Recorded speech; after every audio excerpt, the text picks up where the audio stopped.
Hey guys, welcome back to the channel again. So today I want to spend some time to talk about one of the core concepts from ICT trading, which is the fair value gap. Fair value gap pattern itself is very easy to understand. It's basically a 3-candle pattern. But the issue with trading fair value gap for a lot of new traders is that even for myself, when I first started learning ICT, is you just don't know which one to take, okay? Because when you're trading fair value gap, especially on a 5 minutes and 50 minutes chart, if you're doing working on the intraday trades, there are so many fair value gap presenting at the same time, and it's when you first started trading, you would see sometimes market feel 50% of it, sometimes market feel all of it, sometimes market doesn't feel any of it and just trade away. And sometimes market doesn't care about any of the fair value gap, it just traded through them, right?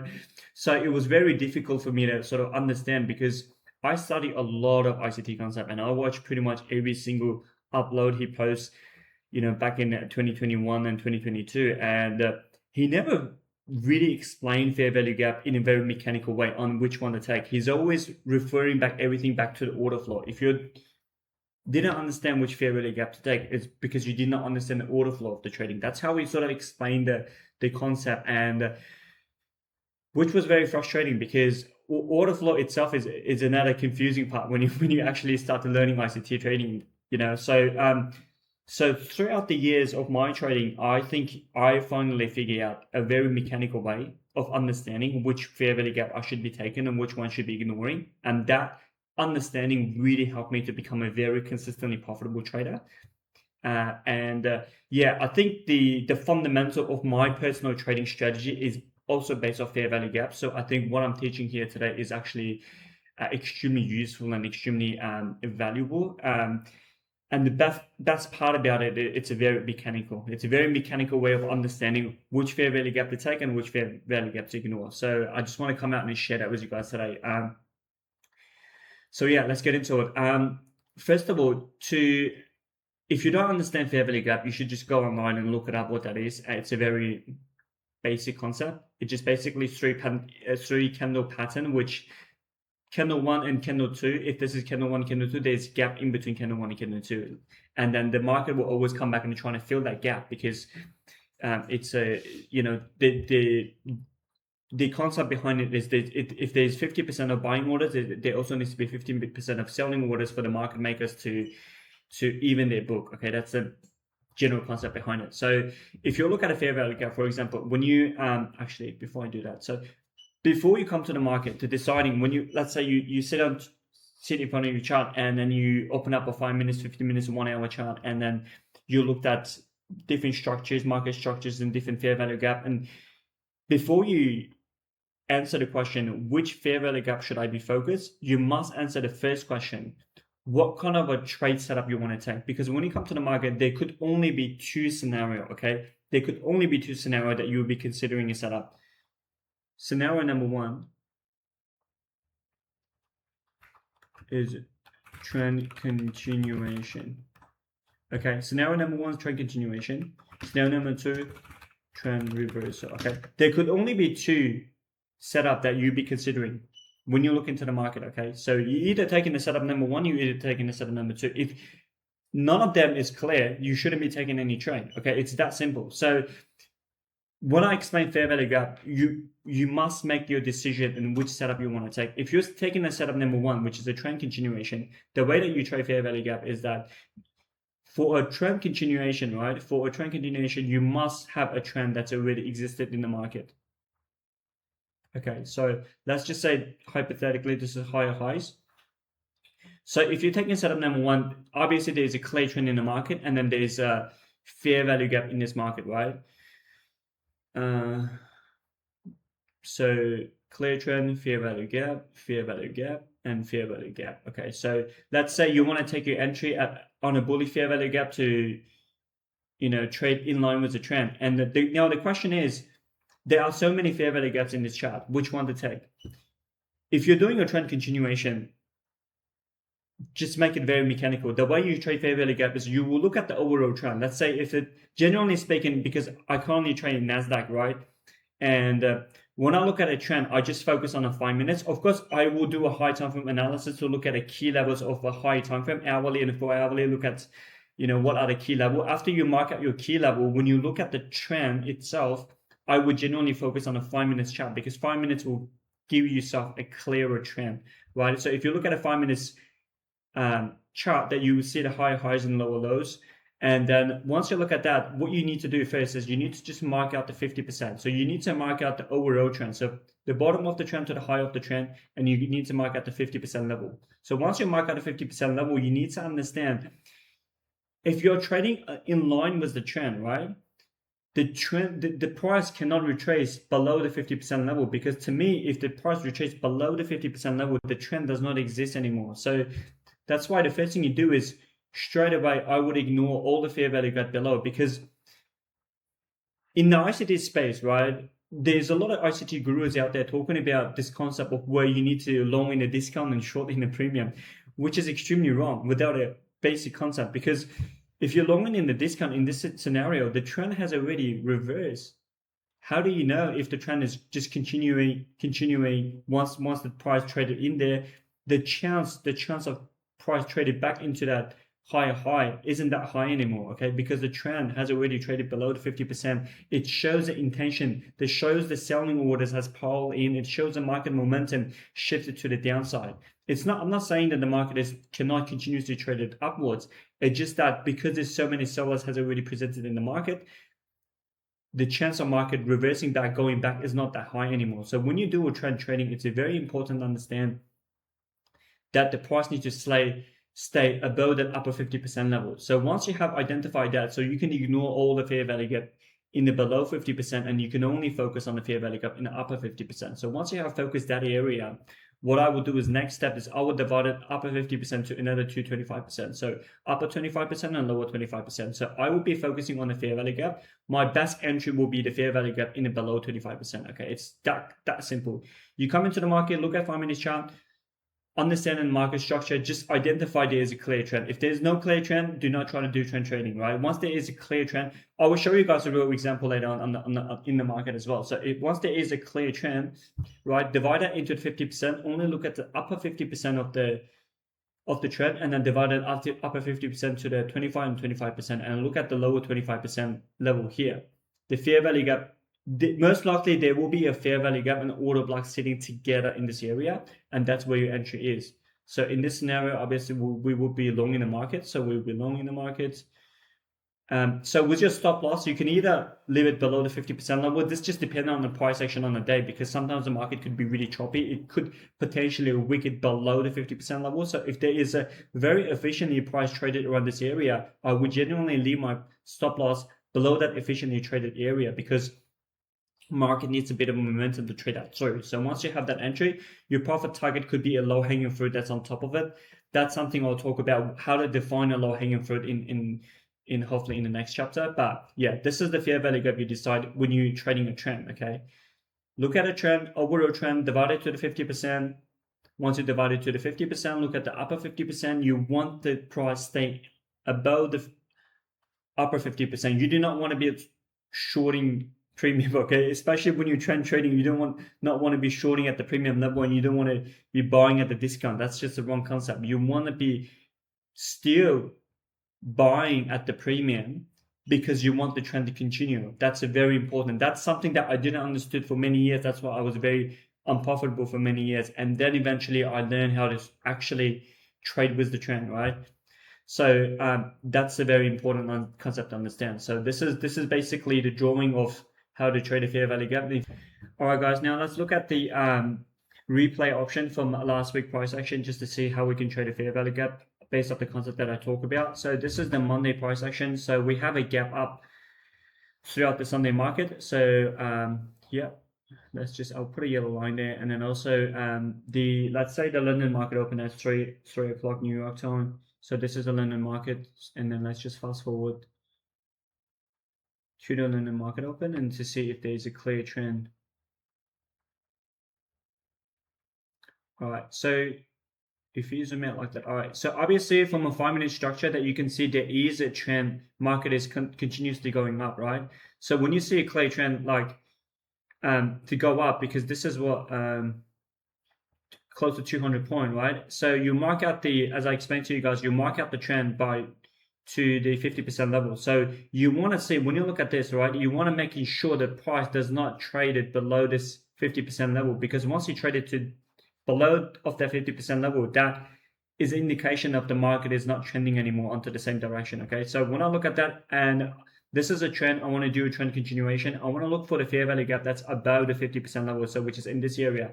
And I explained to you guys, you can mark it when you first started, you can mark it like 25%, 25% here, but I can just see with my naked eyes that this is the area that I want to be focusing on. So you can, once you look for the point of interest area, you can either look at a 5 minutes or 50 minutes. You can toggle in between just to see which one makes sense to you. So on the 50 minutes, there is an order block there, and you can potentially consider this area as well, but this seems to be a little bit away from the 50% level. So you might need a bigger stop loss. And yeah, probably, let me just quickly mark that out to see if there's many gap differences. All right, cool. So maybe I'll shift it to the 5 minutes because I want my entry as close to the 50% level. So in that case, I can leave my stop loss somewhere around here to protect myself. Okay, so let's just see how the price traded. So I can move my entry a little bit in a bit, but I'll leave my entry here for now. So this is 50 points. Let's just assume hypothetically for now it's 50 point and then 75 point. Let's see if the price traded back to this area. Doesn't look like it's going to trade it back into it. Okay, yeah, it's coming back. All right, so it's a little bit hard on the replay because you can't see the slow motion of price development. So I'm just going to leave my entry here to see if you're going to get tagged in. Oh, fuck. Just didn't tagged in. Yeah, so you get the concept. So because this is a replay, it's really, really hard to sort of play it out. But in the real market condition, like I'm explaining to you guys, right? You marked it out 25%. Most likely, I would be actually taking this entry because in replay, you just kind of like play it. You don't actually sit there and watching the price development. But in the real market condition, as I said, I will be marking out both this inefficiency and this inefficiency, and I will just actually sit down and watch the price develop on a 1 minute chart. So if I see market sort of reacted here and then sort of holding around this area, which is some sort of area that was on the 50-minute gap, and I will most likely actually taking that fair value gap because I'm doing trend continuation trading. And also on top, there is also low hanging fruit because you got a liquidity point. You got 1 touch, 2 touch, and 3 touch. So there is 3 touch area, which is a very low liquidity area. And it's kind of a low hanging fruit for the price to continue with the trend to take out that liquidity. Okay, so yeah, in the replay, it's a little bit hard to sort of just to show you exactly on a 1 minute chart because the way the candle displays is really strange, but you get the concept. That's how you sort of mark out your fair value gap. Okay, so let's look at the next day. Just for the right, so where we at 27. So let's look at 28 just for another real example. All right, so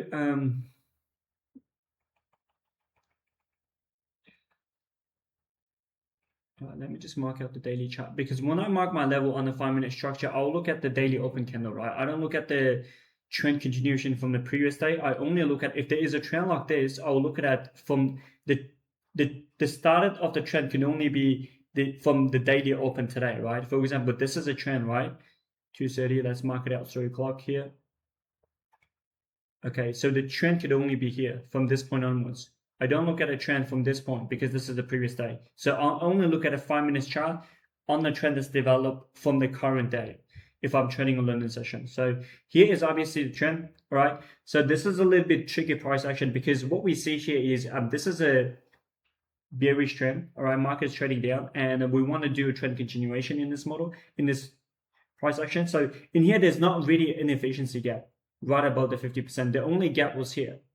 And it's sitting at around that 25% level. We can potentially take this trade. However, it's not a extremely high probability setup. So when I take this trade, the issue here is one, where you're going to put your stop loss. If you put your stop loss there, the risk is just way too high. So if I feel like I'm risky, like if the low hanging fruit is extremely clear below, sometimes I would take a position like this. However, I will leave my stop loss at a very tiny level if the low hanging fruit is very clear. But if you want to conservative, you can just leave the price to continuously trade it up. But the problem here is that there is not a clear inefficiency. So one is you can either ignore the the price action from today, because like I said, it's very choppy around this area. Or if you really want to trade it, you can sort of look into zoom into 1 minute, right? This is the 50% level. Like you can sort of toggle between 5 to 15 minutes. The only thing that kind of makes sense for me is the order block here. This order block sort of hold all the prices here to trade very efficiently. I know there's a week that sort of traded through, but this order block seems to be the one that's holding the price. So I would actually, if I want to trade this day, leave my entry right there. The concept is still the same, right? It's 50% level, right? We marked out our chart to the 50% level, and we're looking at the lower 50% because it's a bearish day, and then we're looking at the PDA rate point of interest below the lower 50% that's closer to 50%. So in this area, I might leave my stop loss here, then I might leave, in this trade, I might just protect the stop loss to protect the order block. So entry could be there, and then I'll probably just aim for like a 50 point, 100 point just to see how the price develops. And let's see. All right, so obviously we got tagged in here. I might just break even here just only because there's inefficiency on top of the 50% level, and it looks like the market may shift the trend because the move up to the upside, right? Even though we have identified the trend to go bearish, but this particular candle and multiple inefficiency in this gap has indicated me that the trend could potentially reverse. But when I identify reversal trend is only if the price traded above this 50% level, then I would only accept the trend has shifted. Otherwise, I will not accept the trend has shifted, right? So, but in this scenario, just because it's inefficiency here, the price action from this point, it seems to be pretty bullish. So I will actually break even on this trade just to see if the trade still traded below. All right, so obviously hit our target, pretty straightforward. Hit our target in reverse. So I would genuinely look for the 100 point, but in here, because it's a risky trade, so there's also a clear inefficiency in this area. So my target would genuinely just sit in at this fair value gap, okay? And now if you watch the price to develop, okay, so now obviously the price traded through that. So if the price traded through that, we are still in a London session. The way that I look at the market is I will actually draw a new chart, 50%. Oops, sorry. Now we look at a new trend because this trend, the price has traded through above the 50% level of this trend. So I want to look at this trend. If I look at this trend, 50% level, and I might consider a entry here. I will see how the price develop because this inefficiency is so large. Okay. I might do a very tiny stop loss because as you can see, this inefficiency opened up so large, it leaves quite a bit of a question. This is like a really B plus setup, okay? Because generally speaking, the first trend of the day is the best quality. If you really need to take another setup, you can consider this, but it's not as high quality as the previous trend. But I'm only showing this to show you guys if the previous trend is broken, how you can sort of decide on the second trend. Yeah, as you can see, it didn't work out. The only thing I was, like I said, I was worried about it because there's so much inefficiency left in this area. The market has a tendency to actually trade it below that. So yeah, on the real market condition, this is very, like, that's why trading is very discretionary. You need to see how the price develop and you need to sort of decide how you want to take this setup. So if I already made my money on my first setup, I would probably wouldn't take the second setup. Even if I would take it, I would take it at a very small size. But yeah, but I'm only doing this to show you guys how to sort of trade, mark your trend and how to decide which fair value gap to take. So if you look at the 28th, right, so this is on a what? This is on a Wednesday. So no, 28th. 29. So we're on a Wednesday. So let's do one last one just to show you guys how we look at these trends.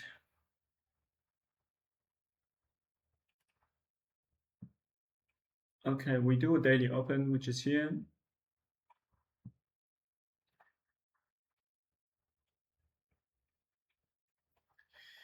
All right, do we see a clear trend? This is a clear trend, but we want to see if the price has break the 50% level. No, it hasn't broken yet. So we mark out the London Open. Let's say if you started to trade at London Open, okay, and then we want to see, okay. Now the price has sort of traded above that areas, which means the new trend to me has already developed it, right? London Open, there's not really any setup to consider. So now what we want to sort of look into is, okay, this was a new trend, and we want to take,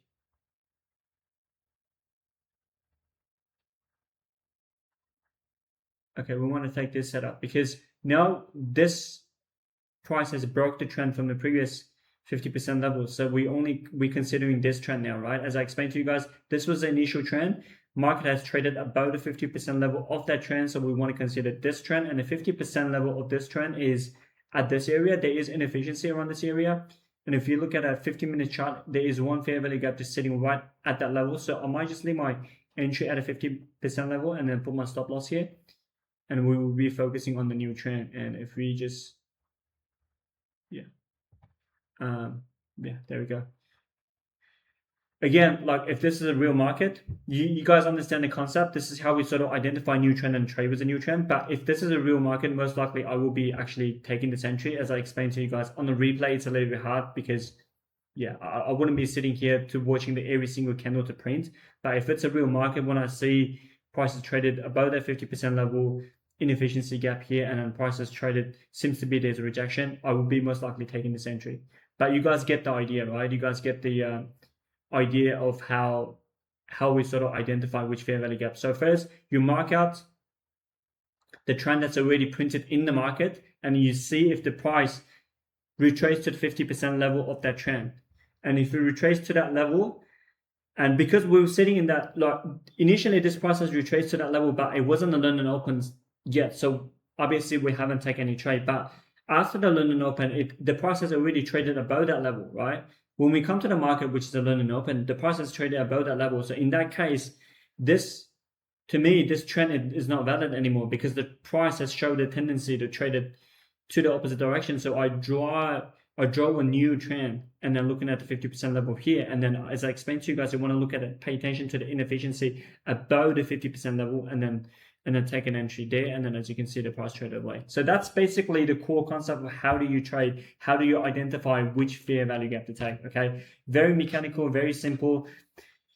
Yeah, so, and yeah, that's just how I sort of trade it in Q, and how I sort of decide which fair value gap to take. So, all right, guys, now let's talk about the second setup, reversal.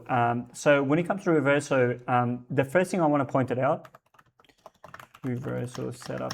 The first thing I want to point it out is that you do not want to focus on which fair value gap to take as your primary objective when it comes to reversal, right? Reversal is extremely difficult to trade when it comes to NQ. So the fair value gap is only an addition. It's only a confluence to the momentum, to the underlying momentum of the move, right? So what I mean by that is that if obviously everyone knows if you're trading a reversal, right? Market comes out, take a higher liquidity, and sorry, I'm just going to do this again. The generic reversal pattern, okay? This is generic reversal pattern that's taught online. The high time frame liquidity here, high time frame liquidity here, market took it out, and then market created a move towards to the downside, okay? And then market has created in fair value gap here. So the first thing you need to understand is when you trade a pattern like that, this is a very generic pattern that every person talks about on the internet, right? For example, like most of the ICT guru, you see they teach reversal, ICT reversal trading, and then they were like high time frame. The most important thing here to understand is the high time frame liquidity. Market has to take a high time frame liquidity, and then as if that this is probably the most important thing, it's actually not. All right. So the most important thing is you need to understand. I'll give you guys an example later on. You need to understand before the high time frame was taken out, right? What was the market doing exactly before that was taken out? And then if the market is already at a consolidative area, only then you will look at a fair value gap. If the market comes in a very strong momentum move, right? If the market was here in the London session, move like 300 point and take out the high time frame liquidity, you do not want to care about that fair value gap created after the liquidity is taken, because most likely that's a false fair value gap, because each high time frame, they're always going to be reside selling and buying orders. So when the market comes out and take out that high time frame liquidity, of course you're going to have a reaction from that point. Of course, market is going to create a fair value gap. Why? Because there's a lot of sitting orders there to sell orders or buy orders to push the market to the opposite direction. But it doesn't mean after that orders, there's still going to be selling pressure present in the market. If the market in the same session has already moved 400 points, that means the momentum in that market is buyers, from the buyers, right?